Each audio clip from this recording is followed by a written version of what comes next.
चलिए, टॉपिक का नाम है वेरिएबल मास सिस्टम। इसका मतलब क्या है, बेसिक्स में सबसे बेसिक चीज क्या है, इसका मतलब क्या है। आप सब लोग रॉकेट के बारे में जानते होंगे। रॉकेट है, अगर वो ऊपर जा रहा है, अगर कोई रॉकेट है और वो क्या हो रहा है, उसमें पीछे क्या निकलता रहता है, गैस निकलती रहती है या क्या निकलती है, फायर निकलती रहती है, आग निकलती रहती है। रॉकेट कैसा है, ऊपर जा रहा होता है। ऊपर क्यों जाता है, क्योंकि एक थ्रस्ट डेवलप होता है। क्या डेवलप होता है, थ्रस्ट डेवलप होता है। और हमारा मास रॉकेट का कैसा होता जा रहा है, कम होता जा रहा है। मास क्या होता है, कम होता जाता है, और रॉकेट क्या है, ऊपर जाता जाता। तो यही वेरिएबल मास सिस्टम का कॉन्सेप्ट है कि मास जब हमारा कम होता जा रहा है तो हमारा थ्रस्ट वगैरह कितना जनरेट होगा, और उसी की हमको क्या करनी है, स्टडी करनी है। तो दो तीन केस है, मास या तो कम होगा या तो मास क्या होगा, बढ़ेगा।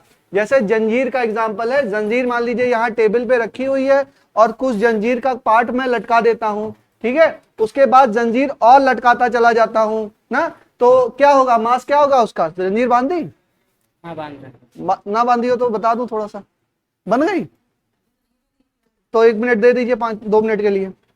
तो अगर जंजीर का पास में लटका दूं तो उसका मास क्या होगा, बढ़ता जाएगा। तो हमें यहाँ पे क्या स्टडी करनी है, हमें दो चीजें स्टडी करनी है।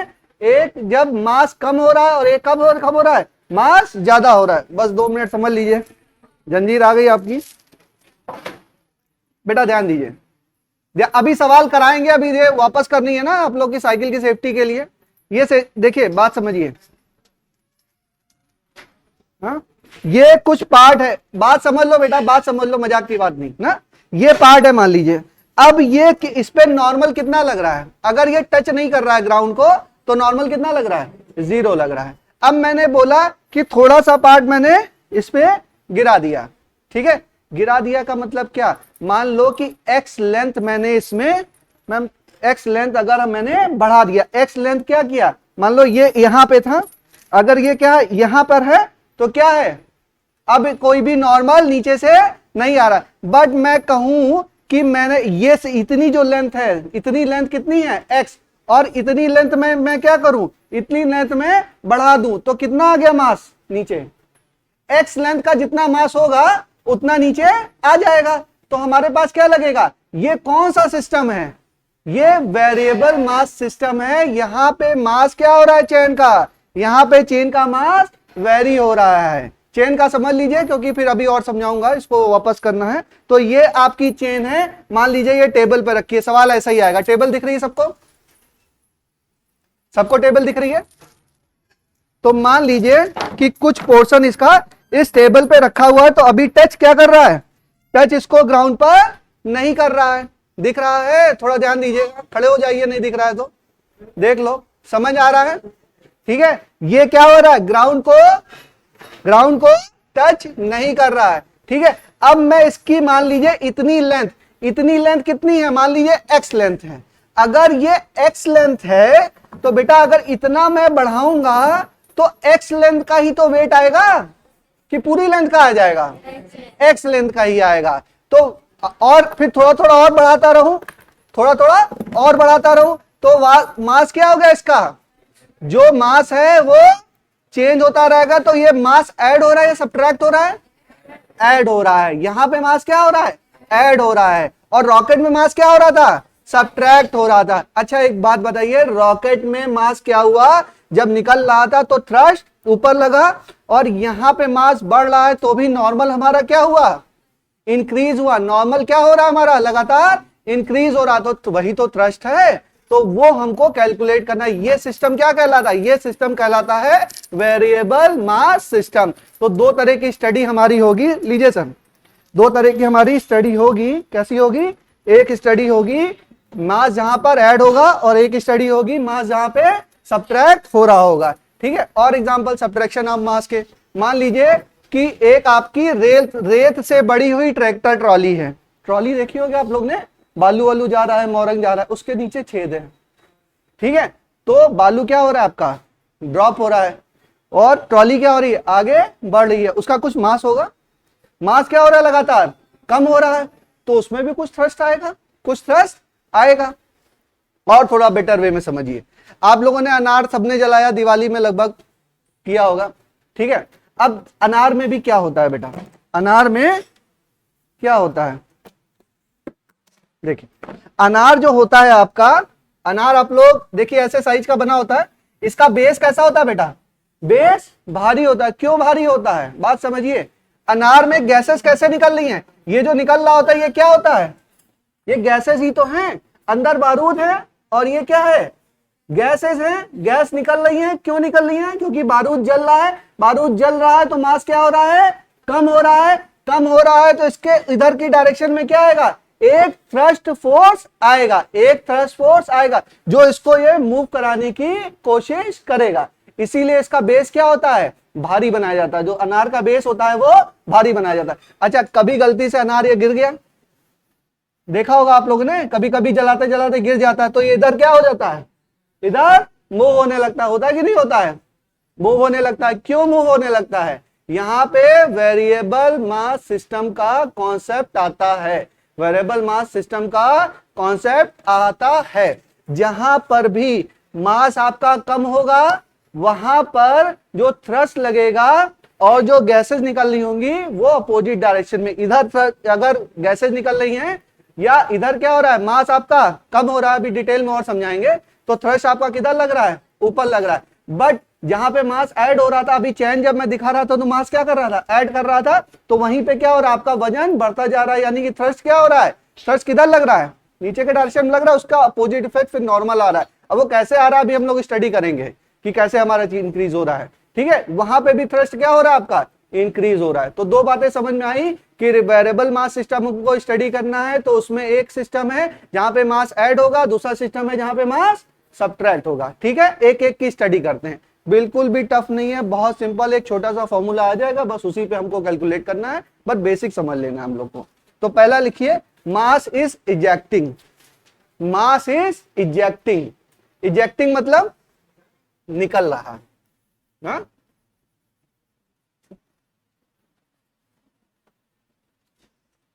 Mass is ejecting. चलिए इसमें डायग्राम बना रहे हैं, उसको बना लीजिए, बस आपको समझाता हूं मैं।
नोट कर लिए।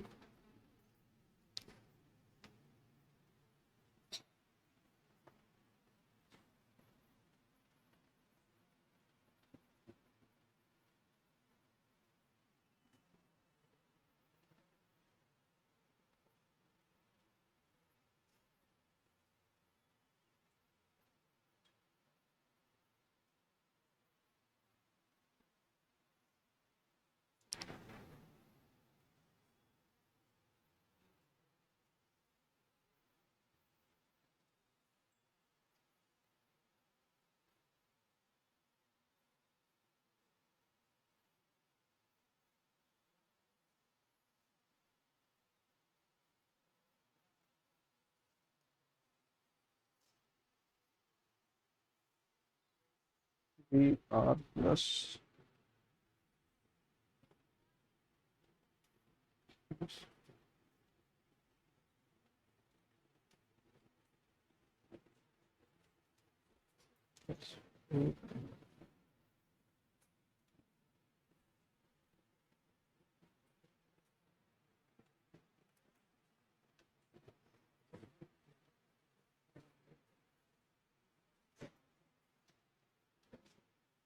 नोट कर लीजिए, समझा रहा हूं। इसको केवल करना है, बाद में एक फॉर्मूला आ जाएगा, बस उसी से आपका हो जाएगा। ठीक है ना, समझा देते हैं बस आपको। S T F D M respect to G. ठीक है, V R plus V not plus D V D V, then V I बराबर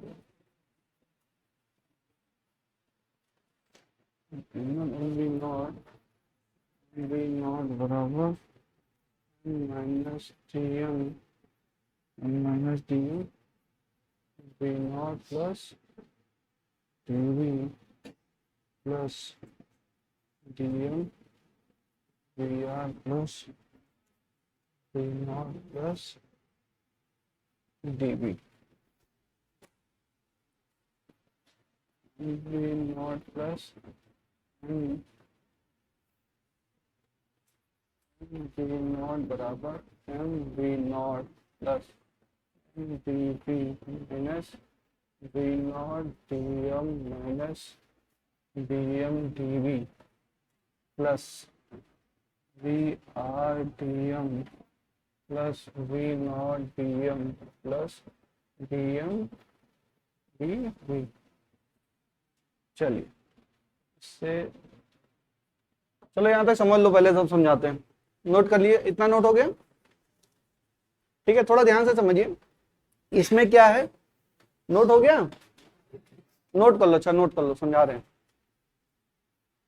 एम वी नॉट बराबर M V not plus M D V minus V not D M minus D M D V plus D M V R plus D M V not plus D M D V. ठीक,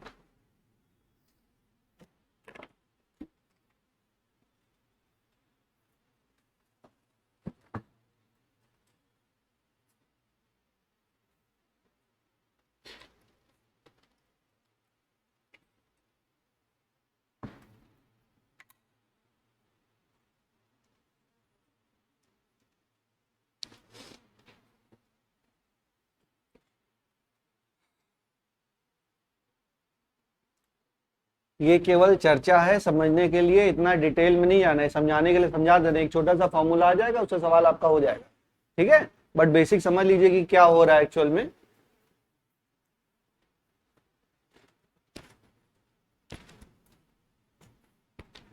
चलिए समझाते हैं, ठीक है, बात समझिए। ये rocket है और रॉकेट मास का मास कितना है, m। बहुत ध्यान से समझिए, पेन रख दीजिए एकदम, बस दिमाग अपना शांत रखिए, दिमाग को पेन करके सुनिए। रॉकेट है, रॉकेट का मास कितना है, m। इसकी वेलोसिटी कितनी है, v नॉट। और रॉकेट ऊपर जा रहा है तो रॉकेट के अंदर जो मतलब पेट्रोल वगैरह होगा या डीजल होगा, कुछ फ्यूल्स होगा ना, फ्यूल क्या करेगा, बर्न होगा। तो फ्यूल बर्न होगा तो वही तो गैसेस होंगी। तो फ्यूल बर्न हुआ तो उसका वजन, उसका मास क्या हो गया, कम हो गया, मास कम हो गया। और ये क्या, गैसेस निकल रही है, तो ये रॉकेट ऊपर जाता है, आपको पता है। और रॉकेट की वेलोसिटी क्या हो रही है, इंक्रीज हो रही है। अगर v नॉट था तो बाद में क्या हो गया, मान लीजिए v naught plus dv, dv increase हो गई। भाई मास कम हो गया, वेलोसिटी क्या हो गई, इंक्रीज हो गई। और ये फ्यूल क्या है, फ्यूल बर्न हो रहा है तो मास क्या हो जाएगा। भाई अगर 1000 लीटर वो तेल लेके चला तो बर्न हुआ तो तेल आपका कम हो गया, तो मास आपका कम हो गया। और बर्न हो रहा है तो पीछे गैसेस दे रहा है, तो एक थ्रस्ट फोर्स लगा तो उससे वेलोसिटी क्या हो गई, इंक्रीज हो गई। तो मैंने माना कि मास कितना कम हुआ, m माइनस डीएम। डीएम मास हमारा कम हो गया, छोटा सा मास डीएम कम हो गया, तो वेलोसिटी कितनी इंक्रीज हो गई, डीवी। क्या मान सकता हूं इस बात को, ठीक है। अगर डीएम मास कम हुआ तो वेलोसिटी कितनी इंक्रीज हुई, डीवी। छोटा सा मास डीएम कम तो वेलोसिटी डीवी इंक्रीज हो गई। अब जो समझने वाली बात है उसको समझिए। वी आर क्या है, देखो ध्यान से समझो, velocity of DM mass with respect to main mass, velocity of DM mass with respect to main mass. देखो ये गैस है ना, तो गैस किसी फ्यूल को बर्न करके ही तो गैस निकली होगी, ठीक है। तो उसी उसके मास को, जितना फ्यूल बर्न हो रहा है उसके मास को मैं क्या कह रहा हूं, उसी के मास को ही मैं डीएम मास कह रहा हूं। छोटा सा मास बर्न हुआ तो ये क्या है, velocity of DM mass with respect to main mass, ये क्या है, वेलोसिटी ऑफ डीएम मास, ठीक है। ये किधर है, नीचे की तरफ है, और इसके इफेक्ट में फोर्स किधर लग रहा है, ऊपर लग रहा है। भाई गैस इधर तो थ्रस्ट क्या है, ऊपर की डायरेक्शन में जा रहा है। अब ये आएगा कैसे आएगा अभी देखेगा। अब देखो यहां पे मैंने क्या लिखा है, velocity of DM mass with respect to main mass बराबर क्या, velocity of DM mass with respect to ground minus velocity of main mass with respect to ground, VAB बराबर वीए माइनस वीबी। यहां तक बात समझ में आई। अब बताओ velocity of DM mass with respect to main mass कितना, ये मैंने माना है वी आर, ये मैंने सपोज किया है क्या है, वी आर। और velocity of DM mass with respect to ground ये क्या है, अच्छा रुको, हाँ ये ठीक है, यही हमको निकालना है, velocity of DM mass with respect to ground. ये क्यों निकालना है ये भी समझिए। हमें जो वेलोसिटी दे रखी है, क्या दे रखी है, डीएम मास की विथ रिस्पेक्ट टू मेन मास दे रखी है। लेकिन जब भी हम मोमेंटम कंजर्वेशन कराते हैं तो मैंने बोला था एक कॉमन रेफरेंस फ्रेम के अलॉन्ग हमको वेलोसिटी चाहिए, याद करो बात। जब मैंने मोमेंटम कंजर्वेशन कराया था यहां पे भी क्या होगा, मोमेंटम कंजर्व होगा। और जब मोमेंटम कंजर्वेशन हम लगाते हैं फॉर्मूला तो वेलोसिटी क्या होनी चाहिए, एक कॉमन रेफरेंस फ्रेम में होनी चाहिए। तो सारी वेलोसिटी किसके रिस्पेक्ट में निकाल लूं, ग्राउंड के रिस्पेक्ट में निकाल लूं। ये कहानी क्यों कर रहा हूं, क्योंकि मुझे जो डीएम मास है उसकी वेलोसिटी चाहिए विथ रिस्पेक्ट टू ग्राउंड। क्या चाहिए, विथ रिस्पेक्ट टू ग्राउंड। तो मुझे क्या चाहिए, velocity of DM mass with respect to ground. तो इस फॉर्मूले से मैंने किया तो ये वी डीएम जी किसके बराबर, V R plus V M G. V M G क्या, velocity of main mass with respect to ground. Relative motion नहीं पढ़ा होगा तो नहीं समझ में आएगा, यहां तक समझ में आ गया। वी डीएम बराबर V velocity of DM mass with respect to ground. और क्यों निकालना है, क्योंकि हमें कंजर्वेशन ऑफ मोमेंटम अप्लाई करना है, इसलिए लगा रहे हैं, ठीक है। अब बताओ, ये तो वी आर हो गया बेटा। और जब डीएम मास इजेक्ट हो रहा है एट दैट मोमेंट, मेन मास की वेलोसिटी कितनी है, जब डीएम मास इजेक्ट हो रहा है तब मेन मास, मतलब जिस मास मेन मास में से डीएम मास निकल रहा है उसकी वेलोसिटी कितनी है, वी नॉट प्लस डीवी। तो वेलोसिटी ग्राउंड से रिस्पेक्ट में, वो वेलोसिटी कौन सी है, ग्राउंड के रिस्पेक्ट में है ना। तो velocity of main mass with respect to ground V naught नहीं है, क्या है, वी नॉट प्लस डीवी है। क्या यहां तक मेरी बात समझ में आई, एकदम बेसिक से चलेंगे बेटा। फॉर्मूला ऐसे वी आर बराबर वी डीएमजी, वी एमजी करोगे तो नहीं समझ में आओगे। क्या है, क्या रिप्रेजेंट कर रहा है, इसको समझना है। क्लियर है, बताओ। अब देखो, अब यहां से ये क्या आ गया, velocity of DM mass with respect to ground. हमें क्वेश्चन में दिया रहेगा, ये दिया रहेगा वी आर, और हमको क्या चाहिए, हमको वी डीएम जी चाहिए। तो विथ रिस्पेक्ट टू मेन मास दिया रहेगा, विथ रिस्पेक्ट टू ग्राउंड हमने निकाल लिया। इतनी कहानी निकाल ली। अब हम क्या करें, कंजर्वेशन ऑफ मोमेंटम। भाई ये जो रॉकेट जा रहा है ऊपर बेटा, वो उसके इंटरनल फोर्सेस की वजह से ही तो जा रहा है। उसके अंदर फ्यूल है, फ्यूल बर्न कर रहा है, उससे गैसेस इजेक्ट हो रही हैं और वो ऊपर जा रहा है। सिस्टम पे कोई एक्सटर्नल फोर्स नहीं लग रहा है, तो मोमेंटम क्या होगा इसका, कंजर्व होगा। मोमेंटम इसका कंजर्व होगा। मोमेंटम कंजर्व का मतलब इनिशियल मोमेंटम बराबर फाइनल मोमेंटम। इनिशियल मोमेंटम बताइए, इनिशियल मोमेंटम क्या, mass into velocity, mass into velocity बराबर क्या, बात ध्यान से समझिए, m माइनस, अब दो हैं इसके पास मास, एक तो मेन मास है, उसका मास कितना है, m माइनस डीएम, और उसकी वेलोसिटी कितनी है, v नॉट प्लस dv। और एक आपका क्या है, डीएम मास, और इसकी वेलोसिटी कितनी है, v डीएम जी। बताओ भाई, ये स्टेप डायरेक्ट रख दिया मैंने, नहीं समझ में आया बेटा। जैसे ये m into mass into velocity initial momentum, ठीक है, अब यहां पे जो मोमेंटम है, एक तो मोमेंटम हुआ मेन मास का, मेन मास जो बचा हुआ, यहां पे कितना मास बचा, m माइनस डी एम, लो m माइनस डी एम, और इसकी वेलोसिटी कितनी, v नॉट प्लस dv। अच्छा दूसरा मास क्या है, dm, और इसकी वेलोसिटी कितनी with respect to ground, velocity of dm mass with respect to ground कितना आया, vr plus v naught plus dv। आ रहा है कि नहीं, आ रहा है ना, ठीक है, vr, या चलो एक स्टेप,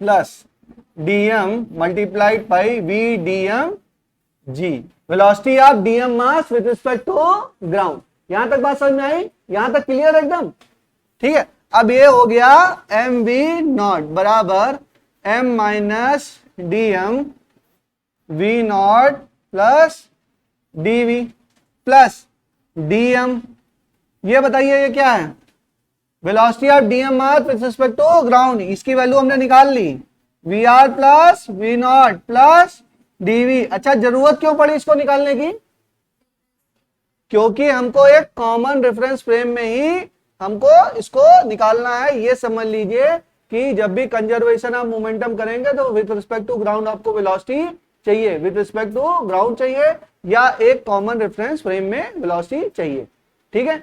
अब सारी वेलोसिटी क्या हो गई, बराबर हो गई।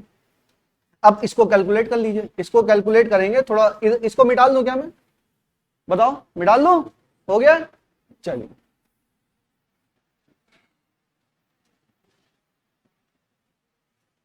अब देखिए इसको कैलकुलेट करेंगे तो हमारा आ जाएगा एम वी नॉट बराबर M V not plus M D V minus D M V not minus D M D V plus D M V R plus D M V not plus D M D V, ठीक है। अब देखो ये cancel, ये cancel, D M V not cancel, D M V not cancel, और M V not cancel, M V not यहां से cancel, क्या हो जाएगा, M D V plus D M V R बराबर 0।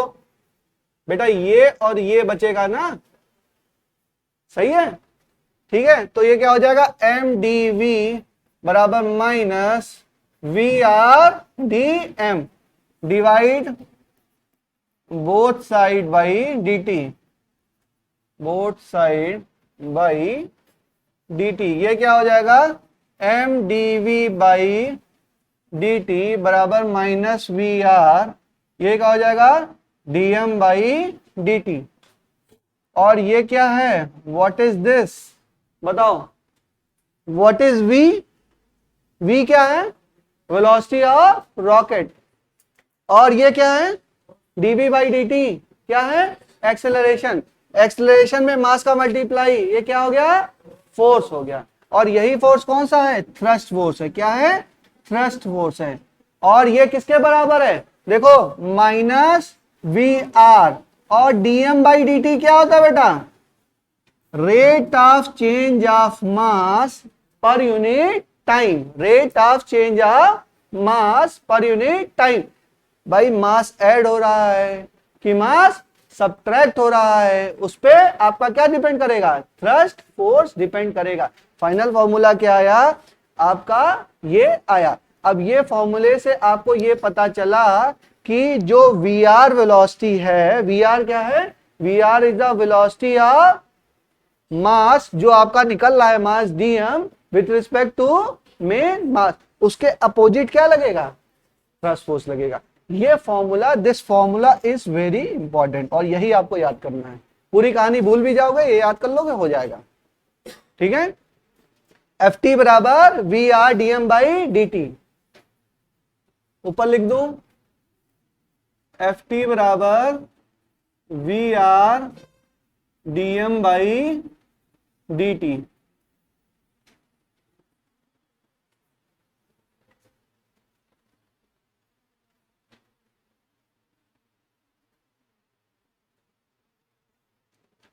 इसमें लिखिए dm बाई डी टी बराबर rate of change of mass per unit time, rate of change of mass per unit time, और rate of change of mass per unit time, और mass adding और ejecting, और mass adding और ejecting पर second, मास adding और ejecting पर second. मास या तो ऐड हो रहा है या आपका इजेक्ट हो रहा है, ठीक है। चलिए, बात समझ में आई। इसमें कुछ नहीं है, आपको मैंने फॉर्मूला कैलकुलेट करा दिया। आपका वी आर था, वी आर को विथ रिस्पेक्ट टू ग्राउंड लिख लिया। विथ रिस्पेक्ट टू ग्राउंड लिखने के बाद मैंने क्या किया, मोमेंटम कंजर्वेशन करा दिया। मोमेंटम कंजर्वेशन कराने के बाद मेरा एक फॉर्मूला निकल के आया कि थ्रस्ट फोर्स बराबर क्या है, minus V R D M by D T. पुरानी कहानी भूल भी जाओगे, इसको याद रखोगे, सवाल हो जाएगा, ठीक है ना। क्रस्ट मतलब ये है क्रिस्प, आपका इस चीज को आपको याद रखना है। जहां भी वेरिएबल मास सिस्टम आएगा वहां पे थ्रस्ट फोर्स बराबर minus V R DM by D T. But minus V R वहीं पे होगा जहां पे डीएम बाई डी टी क्या हो रहा है भाई, डीएम बाई डी टी यहां पे क्या है, डीएम बाई डी टी अपने आप क्या है, निगेटिव है ना। और अगर मास ऐड हो रहा हो तो पॉजिटिव आएगा, तब एफ टी बराबर क्या आएगा, V R DM by D T. और जब मास इजेक्ट होंगे तब निगेटिव आएगा, जब मास ऐड होंगे तब ये क्या आएगा, पॉजिटिव आएगा। बस ये आपको समझना है, ठीक है। चलिए, आपको समझ में आता है, इसका एग्जांपल लिख लीजिए, और लिख सकते हैं इसमें डीएम बाई डी टी लिख लिया आपने, एक लाइन और लिख लो, डीएम बाई डी टी हो सकता है mass of gas ejecting per unit time, DM by D T mass of gas ejecting per unit time, mass of gas ejecting per unit time. फिर लिखिए thrust force, thrust force F T बराबर minus V R DM by D T. इसको याद कर लेंगे, minus V R DM by D T.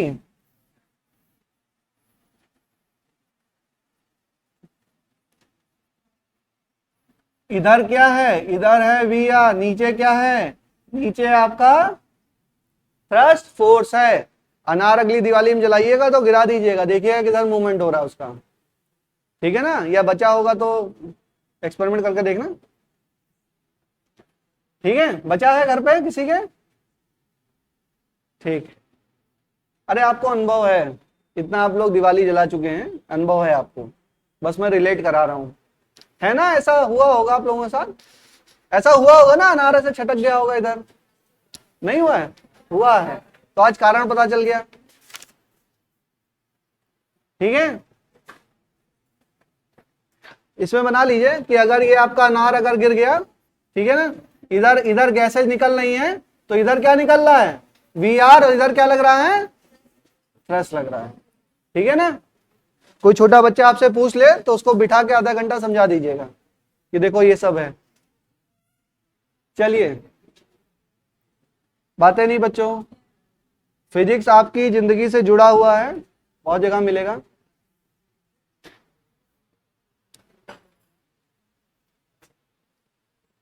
चलिए आगे चलें, मास इज एडिंग। नेक्स्ट लिखिए mass is adding, mass is adding, mass is adding. Mass क्या हो रहा है, ऐड हो रहा है, ऐड हो रहा है, तो समझिए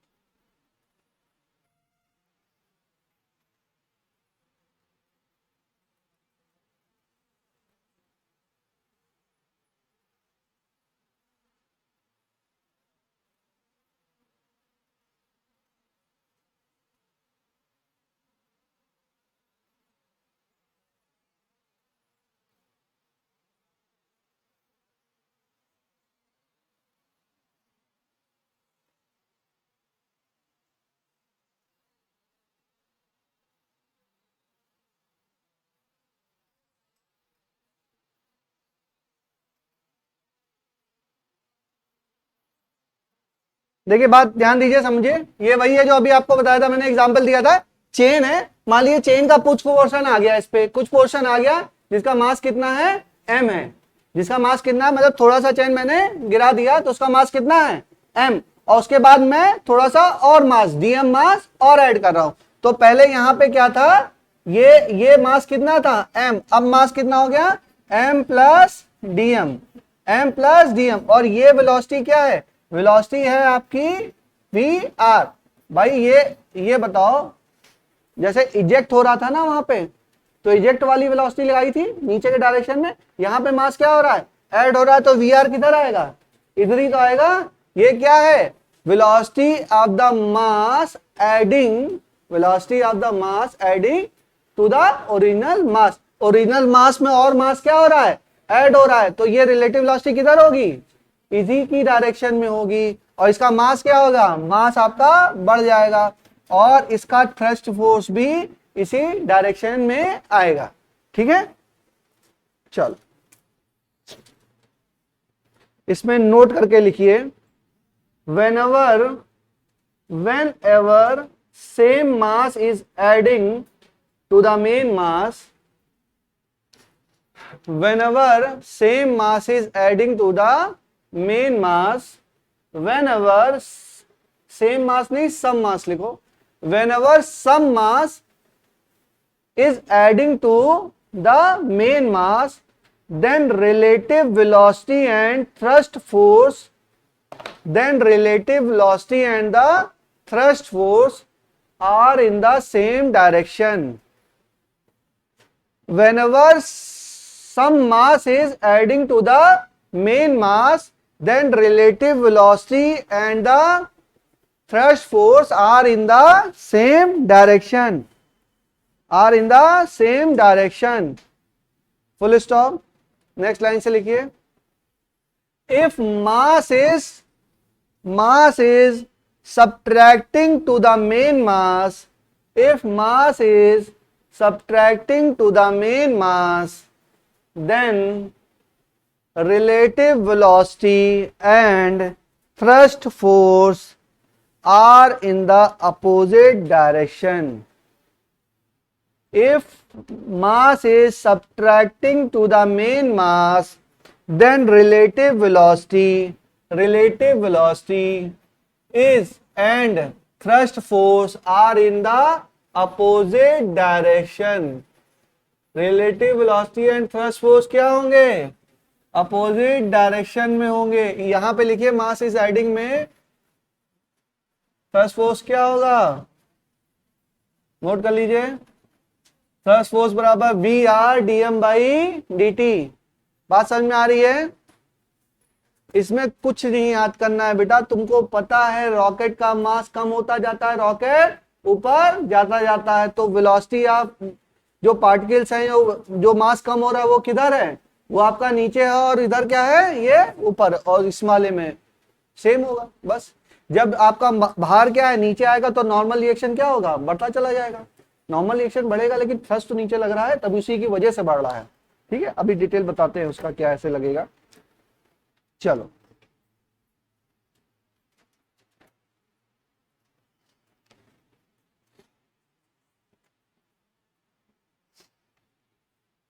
चलिए नेक्स्ट कर लें। चलिए क्वेश्चन करते हैं, 2 क्वेश्चन करेंगे इसमें हम लोग, बस ये खत्म है।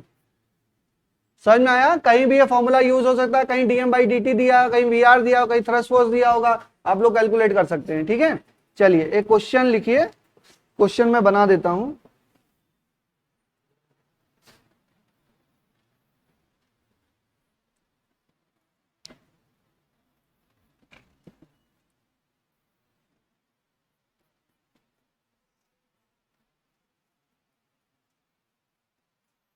ट्रॉली है कोई, और बना लीजिए, डायग्राम बनाइए।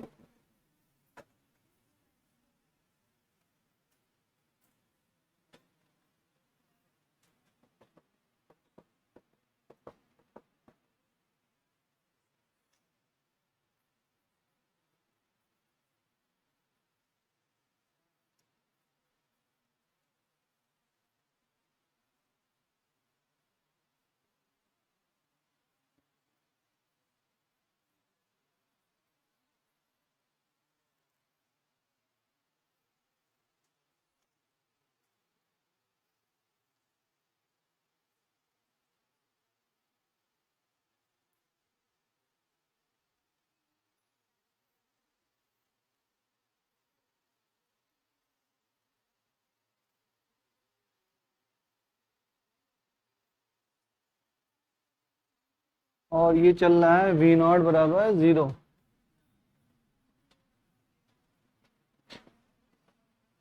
एक ट्रॉली है जो v नॉट वेलोसिटी से आगे बढ़ रही है, v नॉट कांस्टेंट वेलोसिटी है, v नॉट वेलोसिटी से आगे चल रही है। तो इसमें हमको निकालना है, क्वेश्चन लिखिए, find the velocity as a function of time, as a function of time for the sand particle, for the sand particle, for the sand particle. और सिंपल फॉर्म में लिखिए, velocity of sand particle as a function of time, velocity of sand particle as a function of time, velocity of sand particle as a function of time. चलिए, and the thrust force, and the thrust force on the sand particle, and the thrust force on the sand particle. आपको sand particle का जो function of time में velocity है वो निकालना है, और थ्रस्ट फोर्स हमको निकालना है। दो चीजें हमको निकालनी है। एक ट्रॉली है जिसमें सैंड भरी हुई है, ट्रॉली है जिसमें सैंड भरी हुई है, और वो वी नॉट वेलोसिटी से आगे जा रहा है। अब देखिए, थोड़ा सा इसमें रिलेटिव वेलोसिटी का कॉन्सेप्ट यूज होगा। आपका फॉर्मूला क्या आता है ये बताओ। यहाँ पे मास ऐड हो रहा है कि सब्ट्रैक्ट हो रहा है, बताइए। सब्ट्रैक्ट ऐड हो रहा है। क्या हो रहा है, सो रही हो आगे बैठ के, माइनस वी आर, बोलो फॉर्मूला, बोलो बोलो, तेज बोलो। हाँ, V R D M by D T. अच्छा, कुछ चीजें मैं आपको बोलता हूँ याद करने, उनमें से एक चीज ये भी है, इसको याद कर लीजिएगा आप लोग। वेरिएबल मास सिस्टम में एक चीज याद करना है, ये फॉर्मूला, खत्म हो गई बात, पूरा वेरिएबल मास सिस्टम खत्म। 4 सवाल लगा लिए, सवाल हो गया। ये फॉर्मूला तो याद होगा तभी तो होगा, आगे बढ़ ही नहीं पाओगे जब तक फॉर्मूला नहीं याद है। अच्छा, वी आर क्या है, फॉर्मूले के नोटेशन भी पते होने चाहिए। वी आर क्या है, व्हाट इज वी आर, बताओ अभिषेक, वी आर क्या है। वेलोसिटी तो है, थोड़ा डिटेल में बताओ, कौन सी वेलोसिटी, किसकी वेलोसिटी, किसके रिस्पेक्ट में, बताओ। रुको, शांत रहो तुम लोग, बताओ बेटा। ऑब्जेक्ट की वेलोसिटी है, बताओ भाई, और कोई बताओ। कौन बोल रहा है, सैंड की वेलोसिटी है, बस खत्म बात।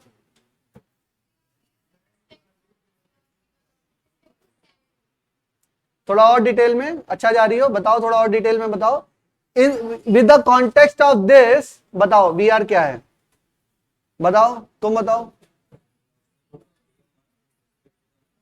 अरे डीएम मास तो पता है, इसके रिस्पेक्ट में बताओ। बताओ नेहा, बताओ बेटा क्या है, what is V R, velocity of, जो सैंड गिर रही है उसकी वेलोसिटी विद रिस्पेक्ट टू पूरी ट्रॉली की वेलोसिटी ना। ट्रॉली की वेलोसिटी के रिस्पेक्ट में सैंड की वेलोसिटी है, जो वेलोसिटी हमारी, भाई सैंड यहां से गिर रहा है ना, डीएम मास का कुछ थोड़ा थोड़ा थोड़ा थोड़ा गिर रहा होगा, उसकी वेलोसिटी है किसके रिस्पेक्ट में, और कितनी होगी, कितनी होगी, बोलो कितनी होगी। भूल गए, एक तरफ पढ़ लो एक तरफ भूल रहे हो, कितनी होगी।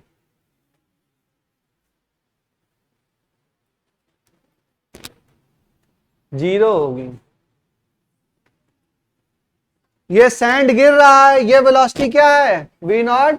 सैंड गिरा, जब ये गिरा तो इसकी वेलोसिटी भी क्या, वी नॉट। आपकी कार चल रही है 50 किलोमीटर पर आवर की रफ्तार से, आपने उसमें से कुछ फेंका, तो उसकी जो फेंकते समय उसकी वेलोसिटी कितनी होगी, वही होगी। अगर इससे कुछ गिरा तो इसकी वेलोसिटी कितनी हुई, वी नॉट। और उस समय इसकी वेलोसिटी कितनी है, मेन मास की, वी नॉट। तो रिलेटिव वेलोसिटी क्या हुई, तो थ्रस्ट लगा, नहीं लगा, थ्रस्ट फोर्स क्या हो गया, जीरो। और बताओ, आगे चढ़ गया टी टाइम के बाद। अब ये तो, अब क्या चाहिए था, मैंने बोला आपको वेलोसिटी ऑफ सैंड पार्टिकल चाहिए विथ रिस्पेक्ट टू टाइम, थोड़ा सा और आगे बढ़ गया। अब बताओ, अब वेलोसिटी बताओ इसकी। अब सैंड पार्टिकल यहां पे था t बराबर 0 पर, अब t बराबर 1 सेकंड पे गाड़ी थोड़ी आगे चली गई। अब गाड़ी की वेलोसिटी कितनी है, v नॉट है, सैंड की वेलोसिटी कितनी है, सैंड अभी भी गिर रही है भाई, ट्रॉली खाली अभी भी सैंड गिर रही है, कितनी वेलोसिटी से गिर रही है? वी नॉट से ही गिर रही है, वी नॉट से ही तो गिर रही है। तो वी नॉट, तो अब तो फंक्शन ऑफ टाइम आएगा? नहीं आएगा। सैंड की वेलोसिटी भी क्या होगी? कांस्टेंट ही होगी। सैंड की वेलोसिटी क्या होगी? कांस्टेंट होगी। नहीं समझ में आया? उड़ गया ऊपर से? बताओ, दोबारा समझाऊं?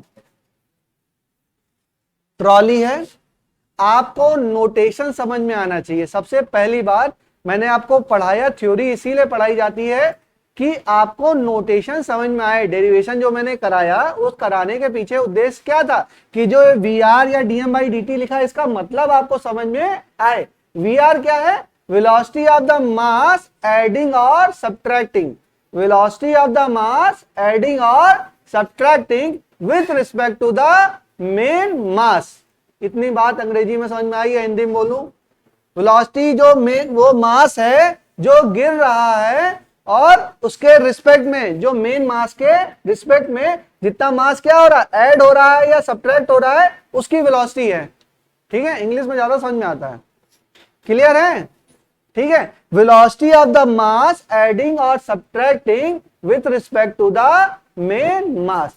अब ये सैंड से बड़ी ट्रॉली है, पूरे का मास क्या है? m है। अगर ये v नॉट वेलोसिटी से आगे जा रहा है, तो सैंड जो गिर रहा है वो भी तो v नॉट वेलोसिटी से ही गिर रहा है भाई। ये तो रिलेटिव वेलोसिटी में पढ़ा है ना आप लोगों ने। इसकी वेलोसिटी भी क्या हो जाएगी? v नॉट ही हो जाएगी। तो रिलेटिव वेलोसिटी क्या हो जाएगी?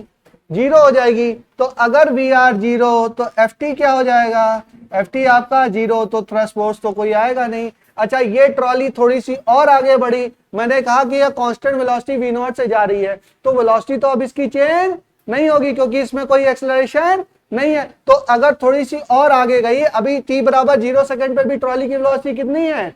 v नॉट है। तो t बराबर 2 सेकंड, 10 सेकंड, 20 सेकंड के बाद भी कितनी होगी? v नॉट ही होगी। जब पूरी ट्रॉली की वेलोसिटी क्या? v naught. तो सैंड की वेलोसिटी भी v नॉट। तो v नॉट, तो सैंड की velocity as a function of time हम क्या लिखें?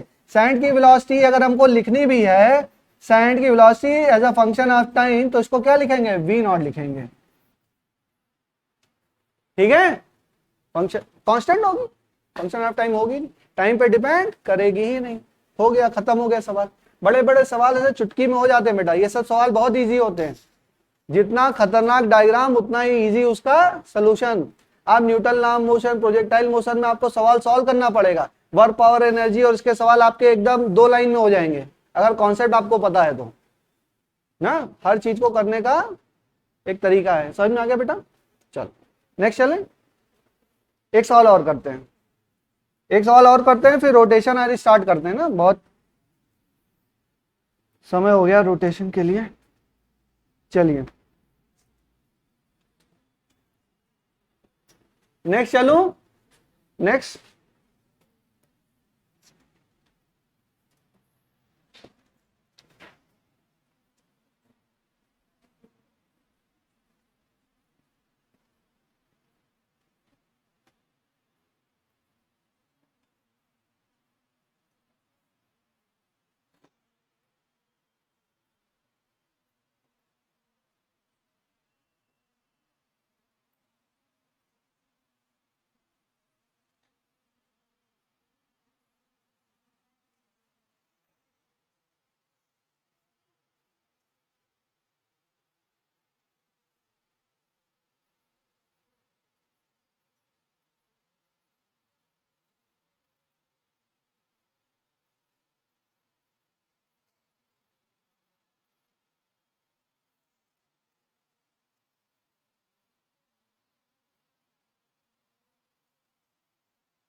नोट कर लीजिए, समझा रहा हूं।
नोट करिए, बताते हैं।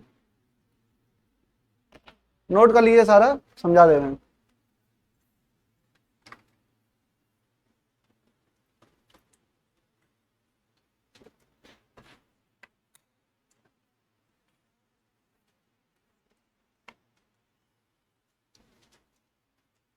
ये सब सवाल ऐसे है ना, अगर किए होगे तो हो जाएगा, नहीं किए होगे तो नहीं भी होगा। मतलब अगर आपने सॉल्व कर रखा है तो तभी तभी होगा आपसे, जब पहले आपने कर रखा, क्योंकि एक प्रोसेस है इसका, एकदम से दिमाग नहीं चलेगा आपका। इस तरह का सवाल आपको करके रखना पड़ेगा, पहले से ही सॉल्व करके रखना पड़ेगा। कहाँ पे? कहाँ बेटा? ये मास, मैं ही बोल गया, मास इन टाइम डीटी। मास इन, अरे अब तो समझ जाना चाहिए, इतना दिन हो गया तुम लोग को पढ़ते हो। मास इन टाइम डीटी। कभी कभी मुझे अपना लिखा नहीं समझ में आता है।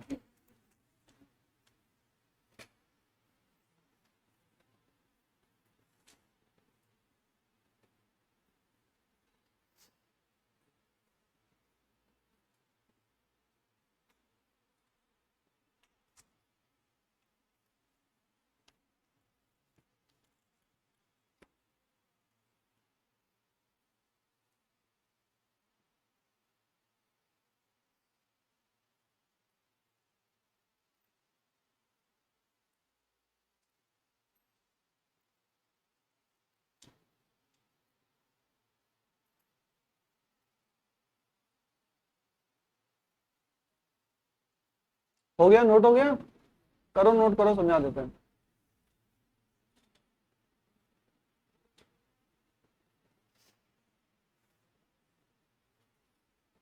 ऐसा किसी कोई है जिसको समझ में आ गया अपने आप?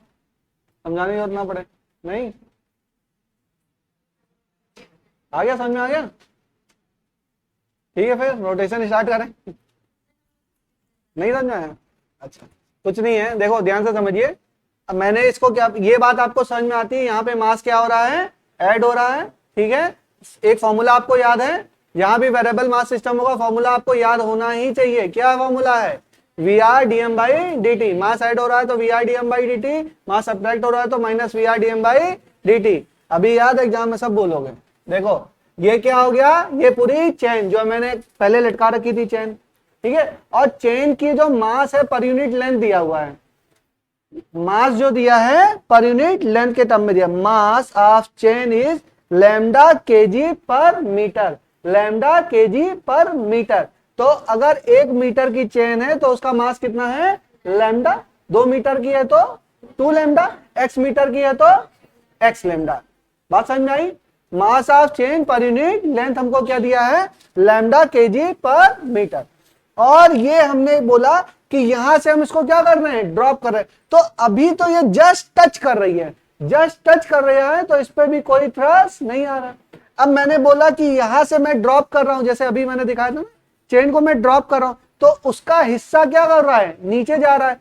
तो अगर ये एक्स लेंथ नीचे आ गया, यहां पे स्टोर हो गया, तो कितना मास आ गया, लैम्डा एक्स। लैम्डा एक्स ही तो आया, तो लैम्डा एक्स आया, तो उस पे क्या लगा एक, जब मैंने बोला कि क्या कर रहे हैं, जब मास हमारा ऐड हो रहा है तब जो थ्रस्ट होगा वो रिलेटिव वेलोसिटी के अलोंग ही होगा। उसका डायरेक्शन क्या होगा, रिलेटिव वेलोसिटी, और जो थ्रस्ट का डायरेक्शन होगा वो दोनों क्या होगा, सेम होगा। तो एक तो हमारा इधर लगा थ्रस्ट, इधर लगा थ्रस्ट, और दूसरा इसका वेट के कारण क्या लग रहा होगा, mg लग रहा होगा।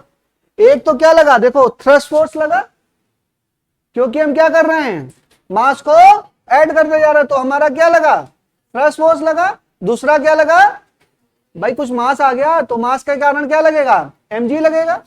तो लैम्डा एक्स क्या है, लैम्डा एक्स क्या है बेटा, एक्स मास ही तो, एक्स लेंथ ही तो आई है, तो उसका मास कितना हुआ, लैम्डा एक्स। तो W बराबर mg मतलब लैम्डा एक्स जी। और क्या हुआ, थ्रस्ट फोर्स। अच्छा, थ्रस्ट फोर्स का डायरेक्शन यही होगा, ये बात समझ में आई? क्योंकि मैंने आपको बता रखा है जहां पे, अच्छा ये मास क्या हो रहा है, ऐड हो रहा है, तो रिलेटिव वेलोसिटी किधर होगी, नीचे के डायरेक्शन में होगी।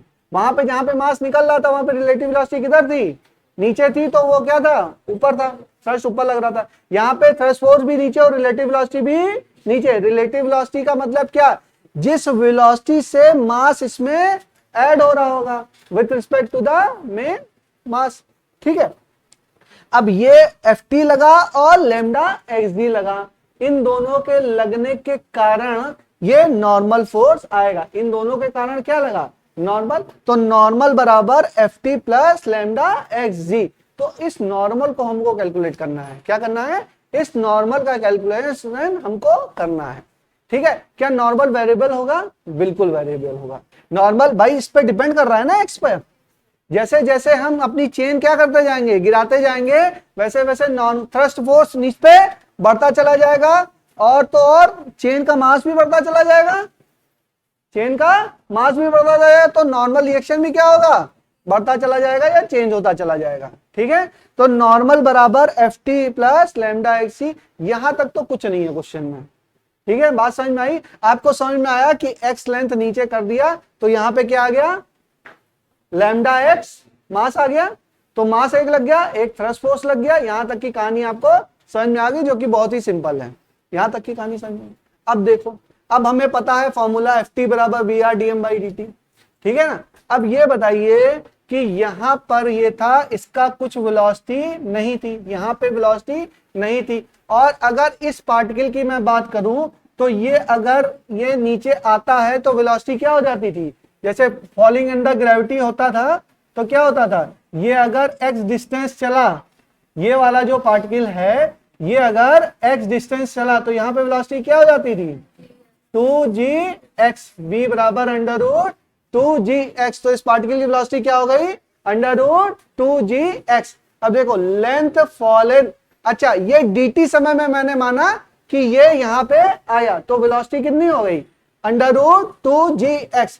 तो लेंथ क्या हो गई, वेलोसिटी इनटू टाइम, लेंथ क्या हो गई, वेलोसिटी इनटू टाइम, ये क्या हो गया v dt, भाई वेलोसिटी इनटू टाइम क्या हो जाएगा, डिस्टेंस, v इनटू dt। अगर v dt क्या हो जाएगी बेटा, dt टाइम में लेंथ हो जाएगी, और dt टाइम में लेंथ है, अगर उसको मैं लैम्डा से मल्टीप्लाई कर दूं तो मेरा dm आ जाएगा, बिल्कुल dm आ जाएगा, मतलब मास कितना ऐड हो रहा है वो आ जाएगा। dm आ गया तो ये क्या हो जाएगा, v dt बाई लेमडा, तो यहां से dm बाई dt बराबर क्या निकाल लेंगे, v लेमडा। ये बेटा थोड़ा समझना पड़ेगा तुमको, ये क्वेश्चन के हिसाब से ही है ना। तो v dm बाई dt बराबर v लेमडा, और v कितना निकाला, अंडर रूट 2gx, ठीक है। अब dm बाई dt आ गया तो ft निकाल सकते हो, ft बराबर क्या, वही formula vr dm by dt। तो vr की वैल्यू क्या, vr की वैल्यू अंडर रूट 2gx, और dm बाई dt की वैल्यू क्या, लैम्डा v, तो लैम्डा अंडर रूट 2gx, ये क्या हो जाएगा, लैम्डा 2gx, तो इसी को इधर कर लिया 2 लैम्डा xg, चेंज कर लिया उसको, ठीक है। ये आपका क्या आ गया, ये आ गया आपका थ्रस्ट फोर्स, यहां से नॉर्मल निकाला, नॉर्मल बराबर ft प्लस लैम्डा xg, दोनों को ऐड कर देंगे तो नॉर्मल कितना आ जाएगा, 3 लैम्डा xg। ये बेटा टाइप्स ऑफ सवाल है, ये आपने किया होगा तो ही कर पाओगे, ठीक है ना, ये थोड़े स्टैंडर्ड सवाल हैं, नोट कर लीजिए, जो बचा हो कंफ्यूजन हो पूछ लीजिए।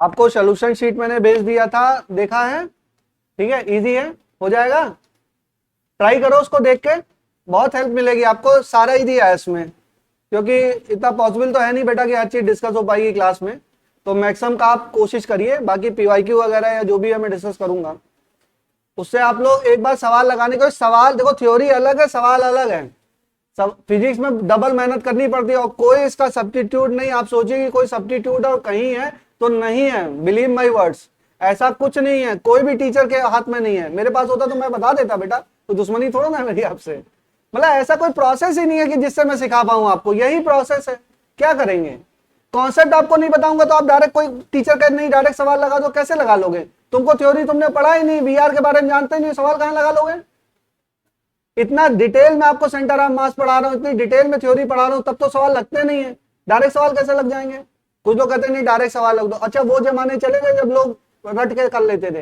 वो जमाने अब चले गए, अब नहीं है वो जमाना, पहले एक जमाना था पीएमटी का 2008, 9, 10 के आसपास, कि फिजिक्स वगैरह बच्चे पढ़ते ही नहीं थे, और बस एक छोटी सी कॉपी बनाई, उसमें बस छोटी छोटी 4-10 चीजें लिखा दी और उसी से आ जाता था और लोगों का हो जाता था, बट वो समय अब चला गया है, अब आपको कॉन्सेप्ट चाहिए, और लोग पढ़ रहे हैं, इसी मैटर पे पढ़ रहे हैं, आपके जो कंप्यूटर हैं आपसे ज्यादा पढ़ रहे हैं, ये जानिए आप, इस बात को बिलीव करिए, एक्सेप्ट करिए, जो बच्चे नीट निकाल रहे हैं, जो आपके कंप्यूटर हैं वो स्टडी कर रहे हैं, बहुत सारे बच्चे हैं जो मैथ्स की पूरी स्टडी करते हैं, पूरी मैथ्स बैकग्राउंड उनका बहुत क्लियर है, 11-12 का बैकग्राउंड बहुत क्लियर है, बहुत सारा डिटेल में 2 साल 3 साल वो लोग मतलब 10th सही लग जाते हैं, बहुत बच्चे हैं जो तैयारी करते हैं, तो कहीं भी आपको there is no shortcut to success, आपको करना ही है, दिस इज द प्रोसेस, इस प्रोसेस से निकलेंगे तो सफलता मिल जाएगी, कोई शॉर्टकट नहीं है, इस आप सोच में मत रहिएगा कि कोई शॉर्टकट है,